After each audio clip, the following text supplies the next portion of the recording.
The lesson. Oh, yeah. In 2007, that's when you put out Damo's album. Yeah. Now, when that come out, obviously, in terms of punchlines, and probably still to this day, that shit's head and shoulders above anything I've probably heard from Australia and even, US, like a lot of US stuff. Yeah. Like you have to go back and listen to it 3, 4, 5 times. And you pick up things. I bump it every now and then, do you know what I mean? And I just laugh at the lines that he spits. Like, I'm just fucking, yeah, it was great. The first time I met him, I was like, this dude, man, hey, like fucking, he just looked like he was just a scrubby, fucking wearing a polo with fucking all the buttons undone and like shitty shorts and shitty sneakers and shit. And like, oh, where does this dude live? Underneath the bridge or something, man. And then when he spits, man, you're gobsmacked. I was like, wow. I think, Pause and Loops and that brought him around my house once because they were doing their radio show back in the day, and they brought him and a couple of other dudes, Words, and this other dude that was American. He lived here for a little bit and then bailed off. And they're like, oh, can we just record something for our radio station? I'm like, yeah, no worries, man. This is when I was living on the Pat in Glenelg there. And, the stuff that he was spitting, he rocked up in his song. He was like, yeah, good day. Shaggy hair and fucking Bart Simpson's thongs, like the Simpsons thongs and shit like that. Fucking, and then the shit that he spat, man, it was just crazy. I'd never heard anything like it, man. I've heard dudes close like it, but and it'd be like, oh, wait up, I'll try this line instead, you know what I mean? And he'd had books and books of just raps. And I was like, do you want to try doing a track, like a solo track or whatever? He's like, yeah, no worries. And then we just sort of started building off that, man. And then, then one track went to 2 tracks, went to 3 tracks, went to like 20 tracks, man. And then we had declassified files, and it was like 20 tracks, and we like culled three tracks or something. It was 17 tracks. I don't know. And then, so you produced and recorded the whole thing? Yeah. Now, that record, from what I heard, got him offside with a few people. A lot of people. Yeah. Now, when you guys were recording it, did you ever hear some shit and you were like, yo, I don't know if you can say that shit? Yeah, I always said that. I'm like, oh, you going to say that?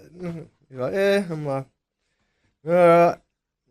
And like, you couldn't say anything like around him either, man. Do you know what I mean? I'd tell him stories and stuff like that. And then all of a sudden, when he's spitting, I hear that story in that line. I'm like, oh, what? So you can't, like, fucking, he soaks everything in. Do you know what I mean? Like, I'd tell him, like, little gossip bits or shit that's happened or whatever. And fucking, the next time he comes around to record, that line's in there or something like that. I'm like, oh, this guy got to be quiet around here. That's wild. But, he's a machine, that dude, man. He's supposed to be releasing some other album with an American dude, but I don't know what's happened with it or whatever. But yeah, he's a machine. Now, with some of the lines, I guess, that were seen as taking shots at people, I know that he had a line in there aimed at hijack or maybe torture at the time, and I got told that based on that line, he couldn't go to Sydney for a while. Tortures and ethnicity. That one? Which line? Yeah. What was it? No, I don't think it was over that. I think he got into trouble.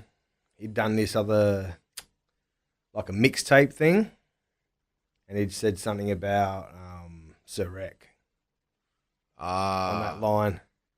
I think that's where dudes were flipping over it. But I think it was just one dude that was flipping over it, and so. Do you remember what the line was?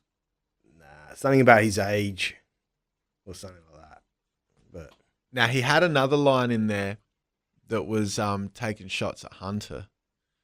Yeah. It was, and I actually spoke to Disaster about this. And the interesting thing is that I think the line was something to the extent of, you know, messing with me, you're asking for Disaster like heads at a Hunter show. Yeah. Or something to that effect. That wasn't like a diss sort of thing. It was like done it as like a playing words sort of thing. But Hunter took it as a diss. And then Hunter came back with a diss track that was on the Battle Hogs or... Well, here's the interesting thing. I heard Battle Hogs 3 not that long ago. Is that the one that didn't come out? It never got released. Yeah. Now, I didn't know that, you know, there's 15 or so tracks done. Yeah. In there, the dude that showed me goes, have a listen to this. And he's like, I think this is the response to Damo. Now, I never heard this. Yeah. So I was like, oh, wow, what the fuck? Yeah, that was supposed to come out. That would have been good to see, a Damo Hunter fucking beef thing. But that second one didn't come out. But I think Damo knew about it, the Hunter one. And then he'd already written one back. Do you know what I mean? But it never got recorded and never eventuated. Yeah, never eventuated. So it just all fucking sizzled down. That would have been a classic on Wax Beef. Yeah, fucking oath, man. It would have been wicked.